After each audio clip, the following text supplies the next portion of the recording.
Сонымен мына жерде не? Қане секіреміз. Жоқ. Не болып отыр мына жерде? Управление қалай? Қайда? Оңға, солға, оңға. Так. Мына жерден ар жаққа дейін қалай жеткенімді өзімде сәл-пәл түсінген жоқпын. Бірақта кішкене разобраться етіп керек. Түсінікті.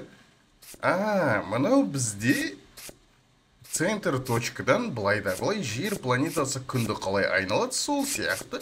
Күте тұр, жер наоборот айналмайды ғой, брат. Бір бағытта айналатын шығармыз деп ойласам, жоқ, бұл алдыда керісінше бағытқа қарай кетеді екен. Біз бір центрдің ортасынан былай айналып жүре беретін болсақ, барынша тигізбей еске кіргізіп жіберем.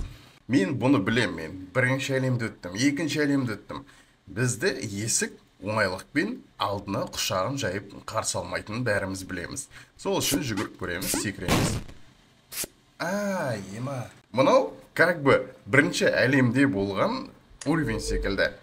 Так, жүгіреміз, алдымыздан шығады. Білесіздер ғой, мен бір видео түсірген болатын, мен ана тесікке құладым деп әңгімемді айтып атсам, мына жерден тағы бір тесік пайда болды. Так, күте тұр, секіреміз.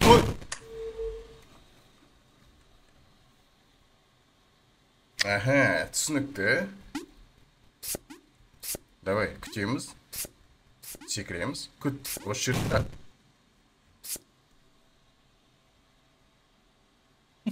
Не істеватсың сен. Одан да өзім құрт ойынымды ойнап отыра бергенім жақсы еді. Кішкене. Так, саған секірмейміз. Мына жерде тағы бір есік пайда болады. Бұл үшінші есік бізді алдаған жоқ.